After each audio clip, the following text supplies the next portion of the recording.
서점에 가서 책을 구입할 때 우선 보는 게 있습니다. 저자의 양력을 훑어봅니다. 정보를 얻는 거죠. 이 저자와 책의 내용과 연관성을 생각을 하는 거고요. 신뢰성을 파악을 합니다.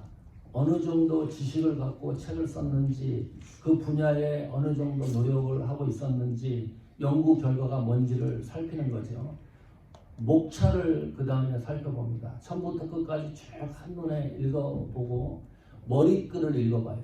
그러면 대충 책을 읽지 않아도 그 책의 내용을 짐작할 수가 있습니다. 거의 확실합니다. 데살로니가전서 1장 1절 한 문장으로 되어 있는 이 말씀을 한 달 동안 오늘까지 설교를 하고 있습니다. 4번 설교하고 있습니다. 간단한 문장이지만 여기에 저자, 데살로니가 전후서의 저자, 또 공동저자 형식으로 실로아노와 디모데가 기록이 되어 있고, 신앙을 세우는 7가지 중요한 기독교 교리가 담겨 있고, 데살로니가 전후서를 읽지 않았지만은 그 내용의 흐름과 방향을 대략 짐작할 수가 있기 때문입니다. 오늘은 실루아노의 인물에 대해서 집중하려고 합니다. 3가지 구분해서 이 부분을 집중하려고 하는데, 첫 번째 실루아노의 이력서입니다. 어떤 인물인지 대략 훑어봐야 되고요. 두 번째, 실루아노가 바울과 어떻게 선교 동력자가 되었을까 하는 과정을 살펴볼 거고, 세 번째, 드디어 바울과 함께 선교 여행을 떠나는데 선교 여행지에서 어떠한 일이 일어났는지를 살펴보려고 합니다. 자, 첫 번째 실루아노의 이력서입니다. 실루아노에 대해서 알고 계신가요? 어떤 이력을 갖고 있는지 생소할 거예요. 이름이 생소하고 또 실루아노에 대한 기록이 많지 않습니다. 이 기록들을 다 종합을 해서 이 시간에 실루아노의 이력서를 저희가 만드는 겁니다.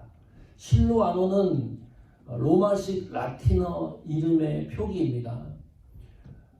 사도행전을 기록한 누가는 사도행전에서 실루아노를 신라로 소개를 하고 있습니다.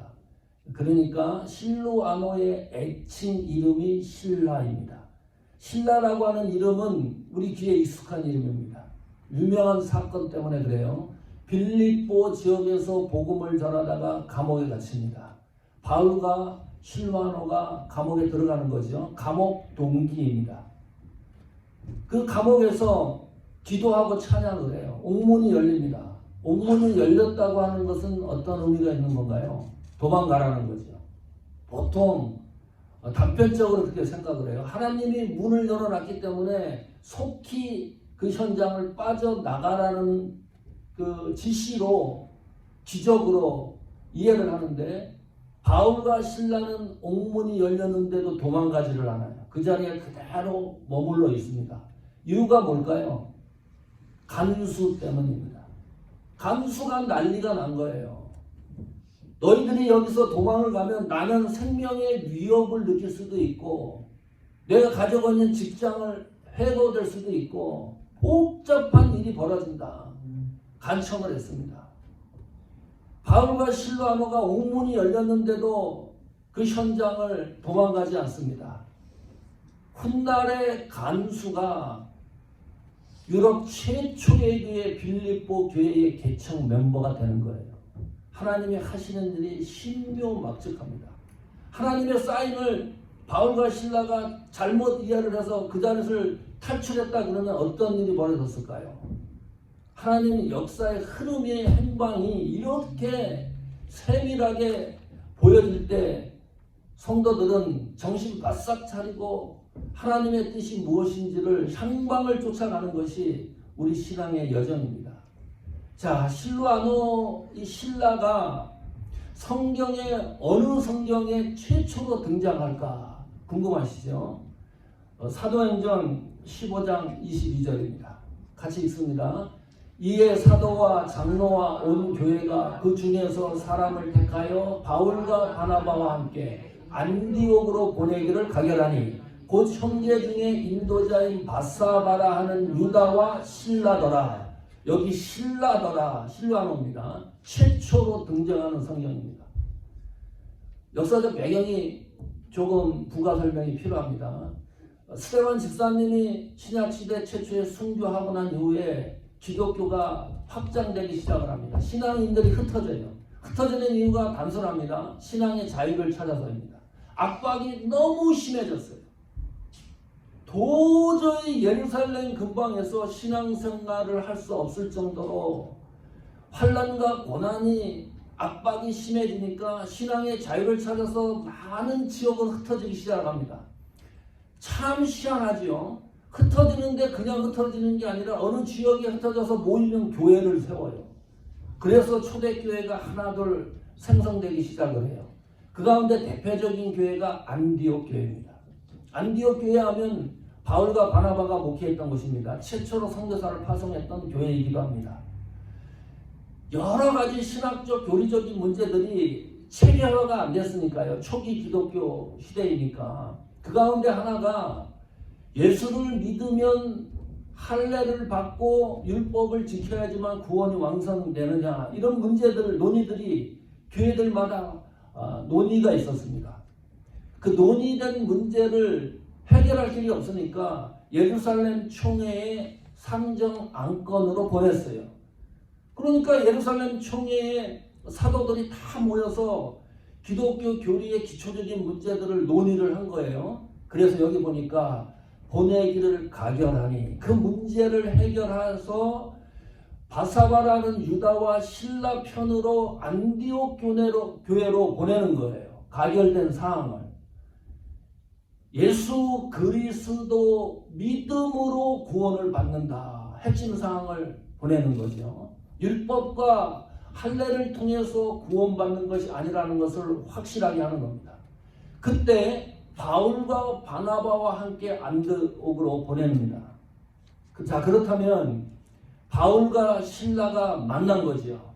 함께 가면서 많은 이야기도 나눴겠죠. 정보도 교환했겠죠.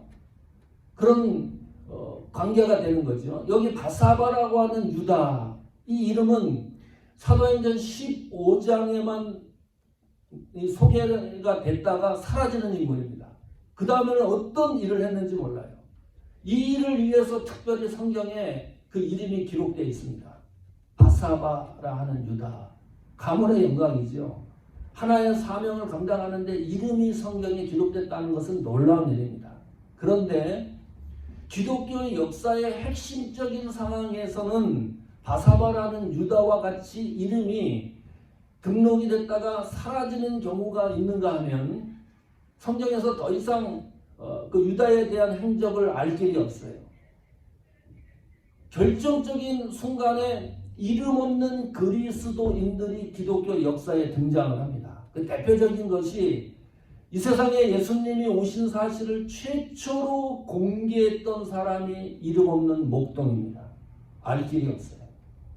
그 엄청난 일을 했는데, 그리고 성경에 보니까 그 사실을 목동들을 알리고 제자리로 돌아가니라. 너무 멋있습니다. 신앙의 삶과 사역의 그 순간을 정리하고 제자리로 돌아가니라. 다시 목동의 생활로 돌아가니라. 우리는 그 이름을 기억할 수가 없지만, 바사바라가는 유다의 행적을 우리는 알 수가 없지만, 목동의 이름을 우리는 알 수 없지만 하나님이 기억하는 이름입니다. 얼마나 멋있습니까? 세상 사람들은 알 길이 없는데 하나님이 기억하는 이름의 사역. 그것이 기독교 역사의 순간순간 우리 눈에 띄는 거죠. 여기 보니까 이 신라를 이렇게 표현을 합니다. 인도자라고 했습니다. NIV 영어 성경을 리더로 번역을 해놨어요. 예, 지도자지요. 킹제임스 성경은 인도자를 chief, 집단이나 조직의 우두머리잖아요.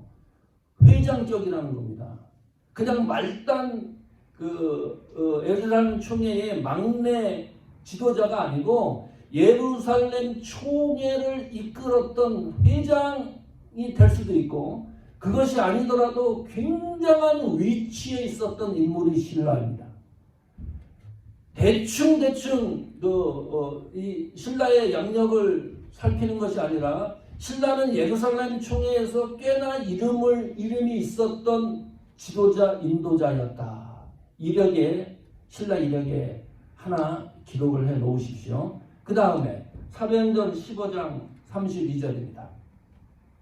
같이 읽습니다. 유다와 신라도 선지자라. 여러 말로 형제를 권면하여 굳게 하고, 또 하나 정보를 얻습니다. 신라는 선지자였습니다. 예언자라는 말이죠. 예언자는 하나님의 말씀을 예언적 성격으로 선포했던 사람들입니다.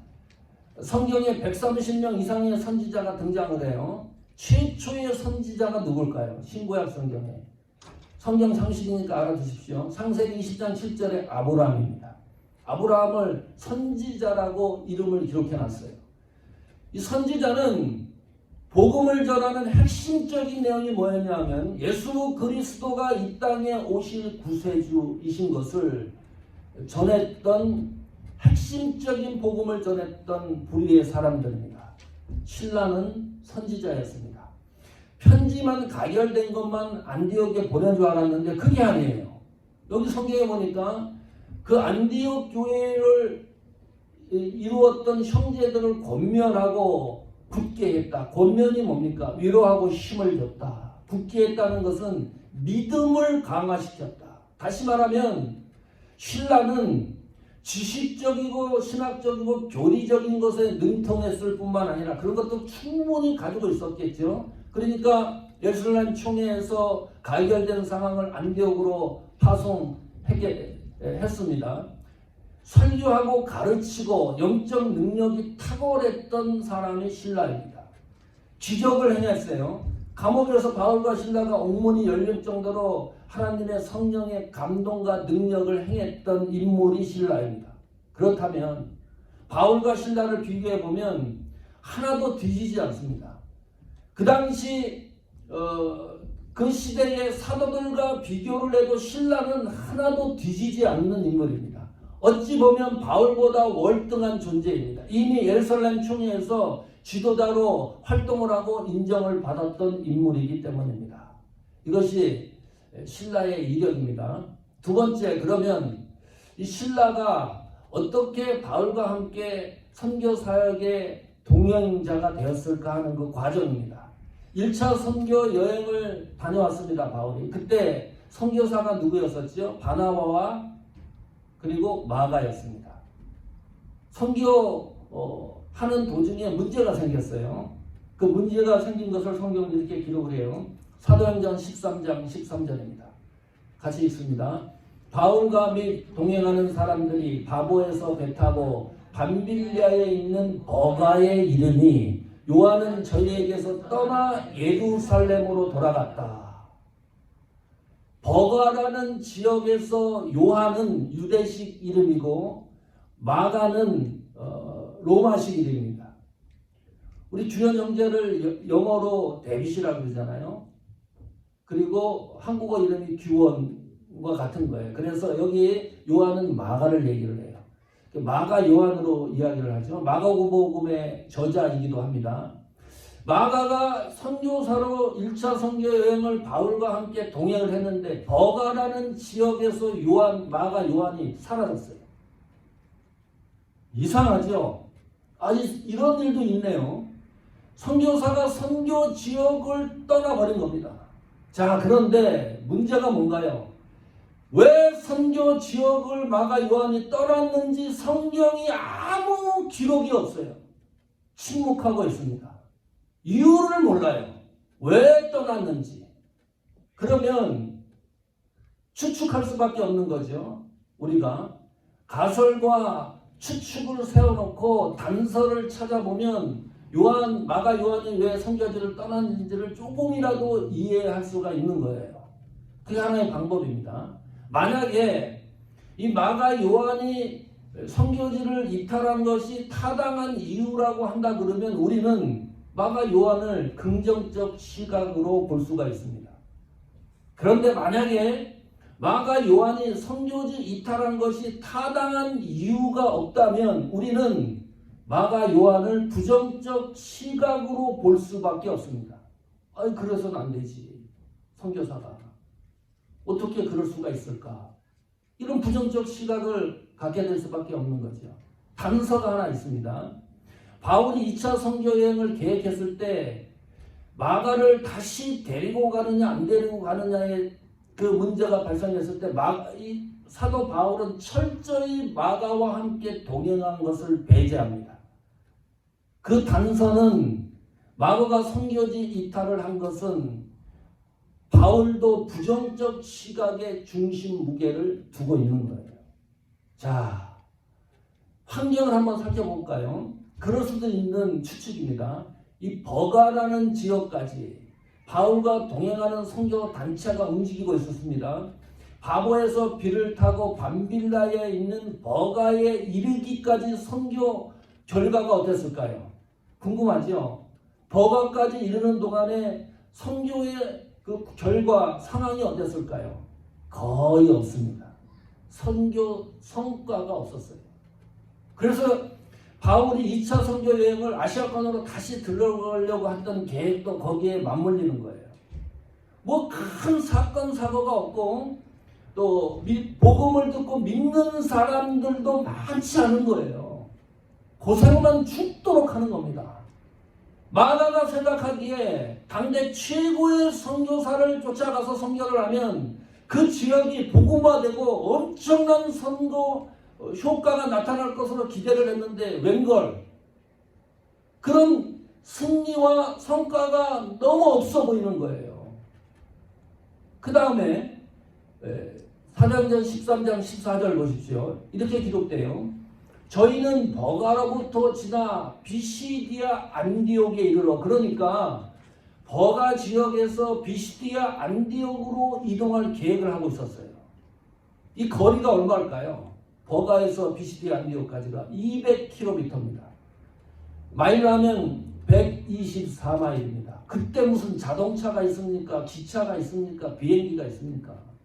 거의 도보로 걸어가는 거죠.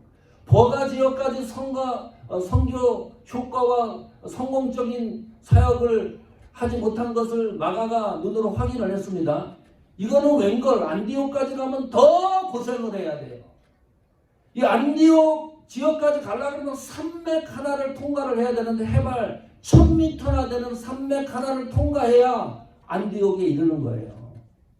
어쩌면 이 마가는 여러 가지 정황상 이거는 아닌 것 같다. 바울을 쫓아서 선교 여행을 하다가는 이거는 선교 성과는 물론이고 내 몸이 망가질 수도 있겠다. 그래서 선교 현장을 빠져나갈 수도 있습니다. 자, 그래서 2차 선교 여행을 계획을 하는데 사도행전 15장 39절입니다. 같이 읽습니다. 서로 심히 다투어 피차 갈라서니 바나바는 마가를 데리고 배 타고 그브로로 갔고, 이제 바나바와 함께 2차 선교 여행을 계획을 한 거잖아요. 이 난리가 난 거예요. 바나바는 그래도 뭐냐, 마가가 우리와 함께 1차 선교 여행을 가지 않았느냐, 마가를 데리고 가는 게 맞다. 바울은 절대 아닙니다. 절대 마가는 데려갈 수가 없다. 2차 선교 여행에. 또 어떤 일이 벌어질 수도 있을 수가 있지 않겠느냐. 이유를 모르겠다. 선교지를 이탈한 이 마가를 나는 도저히 이해할 길이 없다. 선교지를 떠난 것을 이해가 가는 가능성인 것이라 할지라도 나는 그 사실을 받아들일 수가 없다. 이 보통 논쟁이 아니고요. 다투어 그랬습니다. 싸움 직전까지 한 겁니다. 그러면 해결책이 있다. 그러면 자네는 바나바와 마가는 다른 선교 지역으로 가고 나는 또 다른 사람들을 함께해서 하나님이 지시하는 2차 선교 지역 여행을 떠날 것이다 하면서 완전히 갈라섭니다. 이런 일이 일어난 거예요. 자, 선교사가 선교지를 이유 없이 이탈을 하면 선교사가 아니죠. 어떤 피치 못할 사정이 있을 수가 있어요. 배충철 목사가 어느 날 주일에 안 나타난다고 생각을 해보세요. 이해합니까, 여러분? 이해가 되세요? 이해가 될 수가 없어요. 이해가 되는 게 있고 이해가 안 되는 게 있는 겁니다. 저는 목회할 때 하나의 신조가 있어요. 성도들이나 뭐나 모든 거는 수용하고 받아들일 수가 있지만 교회를 훼손하는 거에서는 절대 양보를 못합니다. 우리 성도들의 믿음이 흔들리는 상황에 이르는 것은 용납이 안 돼요. 받아들일 수가 없어요. 받아들이니까 그렇게 힘이 든 겁니다. 바울도 아마 그랬을 거예요. 여러 가지 복잡한 생각이 있었을 거예요. 바울이 이렇게 인간관계를 딱딱 끌어내는 인물이 아닙니다. 끝까지 협력하려고 그러는데 마가는 절대로 이해를 하지 못해서 선교 여행의 동행자로 완전히 차단을 시켰습니다. 제가 한국에서 신학교 다닐 때 전도사였어요.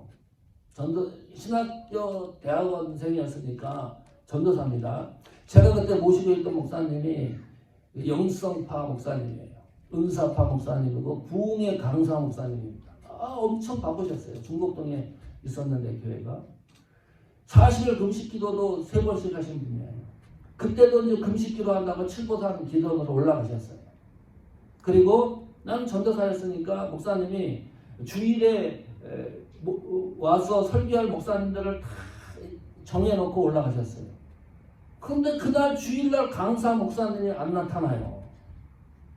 이 장로님들이 난리가 났잖아요. 10분 지났는데 연락도 없고 어디 뭐 이게 할 방법이 없어요. 20분 지났는데도 강사 목사님 안 나타납니다. 난리가 난 거죠. 그러니까 장로님들이 저한테 와서 백전사가 올라가서 설교하라고. 제가 그때 참 난생 처음 대예배 설교를 합니다. 앞이 캄캄한 거예요. 지금은 다 보여요. 이제 그때는 사람이 안 보여요. 그냥 뭐 가가지고 막 소리치고 그래서 다 끝난 것 같아요. 나중에 알고 봤더니 강사 목사님이 우리 교회에 와서 설교하는 것을 잊어버린 거예요. 이해가 갑니까? 수용해야 됩니까? 네. 어떤 이유가 있는데 받아들이기가 이것은 너무너무 힘든 거예요. 아마 마가가 바울이 2차 선교 여행을 배제시킨 가운데는 여러 가지 복잡한 이유들이 산재에 있었을 겁니다. 새로 대체가 되는데 그 인물이 누굽니까? 신라하고 디모데입니다. 바울이 이미 예루살렘 총회에서 신라를 눈여겨봤겠죠. 자, 기독교 역사가 이렇게 바뀌는 거예요. 디모데와 신라와 바울이 유럽 최초의 선교사 이름으로 등록이 됩니다. 놀라운 거죠. 유럽 최초의 교회를 개척한 이름이 신라입니다. 바울과 디모데입니다. 역사, 새로운 역사를 쓰는 거예요. 두 번째 데살로니가 교회를 개척한 인물도 신라입니다. 바울과 디모데입니다. 바나바와 마가가 역사적 기회를 놓친 거예요. 네. 성도 여러분, 바나바와 마가가 헤어지고 나서 이 선교 여행이 될 수 있을까? 똑같은 지역으로 들어가는 거잖아요. 아시아권으로. 그보다 좋을 수는 없지요. 같이 한번 들어갔다가 경험했으니까 이보다 좋은 그 멤버가 어디 있을까? 선교가 될까? 그랬는데 하나님은 아시아권 선교를 완전히 차단시키고 그 방향을 유럽 쪽으로 틀었습니다. 사람을 통해서 하나님이 일하시지만 사람이 없으면 어떤 일이 일어날까요? 만약에 사람이 있으면 하나님이 선용해서 사용을 해요. 또 새로운 인물들로 하나님이 구성을 해서 하나님의 역사가 중단된 적이 없습니다. 만약에 그래도 사람이 없으면 하나님은 길거리, 바위덩어리, 돌, 모래, 나무를 사용해서도 하나님의 역사를 이끄시는 분이 하나님의 역사입니다. 놀라운 거예요. 그냥 빠진 자리에 들어갔는데 그것이 세계 기독교 역사에 길이 남는 정점을 찍은 겁니다. 신라와 디모데가. 하나님이 어떻게 우리를 역사할지 모릅니다. 세 번째, 그러면 이제 바울이 신라와 함께 선교 지역을 떠납니다. 그 활동 상황을 한번 볼까요? 사도행전 15장 22절입니다. 아니, 사도행전 15장 데살로니가전서 2장 9절입니다. 한번 읽어볼까요? 형제들아, 우리의 수고와 애쓴 것을 너희가 기억하리니 너희 아무에게도 누를 끼치지 아니하려고 밤과 낮으로 일하면서 너희에게 하나님의 복음을 전파하였노라. 자, 마게도냐가 유럽 지역이죠. 최초의 빌립보 교회를 세우고 감옥에 들어갔다가 나와서 어디로 가느냐? 데살로니가로 가요. 여기 성경을 자세히 보면 바울이 어떻게 씁니까? 이건 바울이 혼자 쓴 서신서이거든요. 그런데 주어를 어떻게 쓰는가를 잘 확인해 보십시오. 형제들아, 우리의 수고와, 여기 우리는 바울과 신라를 말합니다. 여기만 나오는 게 아니고요. 데살로니가 전서를 쭉 읽어보십시오. 주어가 2인칭으로 되어 있어요. 우리가 애쓴 것을 너희가 기억한다. 많은 전도 선교의 이야기들이 쌓이고 있는 거예요. 수북이 쌓이는 겁니다. 밤과 낮으로 일하면서 일을 했다. 어디에 선교 헌금을 받아서 일한 게 아니고 일을 해서 돈을 벌어서 복음을 전하고 이런 일을 했던 거예요. 선교에 대한 간증과 이야기거리가 계속 쌓여가고 있는 현장입니다. 그런데 이 데살로니가 지역에서 복음을 전하는 유대인들이 가만히 두나요? 깡패를 동원해서 공격을 해옵니다. 너무 힘들어요. 밤중에 도망갑니다. 베레아로. 신라와 바울이. 그 베레아 지역까지 유대인과 깡패들은 그 지역까지 내려와가지고 또 공격을 해요. 어쩔 수 없이 바울은 아덴을 거쳐서 고린도 지역으로 이동을 해요. 베레아 지역에 누가 남느냐? 신라가 남습니다. 바울은 그 자리를 떠나서 아덴으로 가고 고린도 지역으로 이동을 해요. 신라가 하는 일입니다. 그 악조건이잖아요. 깡패들 동원해서 유대인 그 환경에서 복음을 전했던 성도들에게 다시 한번 강하게 하고 그런 일들을, 그런 사역을 신라가 감당하고 있는 거예요. 성경에는 안 나타나지만 그런 상황들을 충분히 상상할 수가 있는 거죠. 고린도 지역에서 드디어 바울과 디모데 이 세 사람이 만납니다. 그 내용이 사도행전 18장 5절입니다. 시작. 신라와 디모데가 마게도냐로 내려오매 바울이 하나님 말씀에 붙잡혀 유대인들에게 예수는 그리스도라 밝히 증거하니. 자, 드디어 만났어요. 그리고 이 고린도 지역에서 바울이 데살로니가 소식을 신라와 디모데로부터 듣고서 편지 한 통을 쓰는 것이 데살로니가 전후서입니다. 여기 보니까 디모데 이름보다 신라 이름이 앞서기 시작을 합니다. 그만큼 바울이 디모데의 믿음과 사역과 인품을 존중했다는 증거입니다. 우리라고 하는 2인칭 주어를 사용한 것에서도 그런 의미를 발견할 수가 있습니다. 자, 신라는 이후에 어떻게 됐을까요? 마지막이 궁금하죠? 신라의 마지막 기록입니다. 베드로전서 5장 12절입니다. 시작. 내가 신실로 신실한 형제로 하는 실로암으로 말미암아 너희에게 간단히 써서 권하고 이것이 하나님의 참된 은혜임을 증거하노니 너희는 이 은혜에 굳게 서라. 무슨 말인가요? 베드로전서입니다. 여기 보니까 실로암, 신라가 마지막으로 등장해요. 성경에. 이후로 신라의 행적은 찾아볼 수가 없습니다.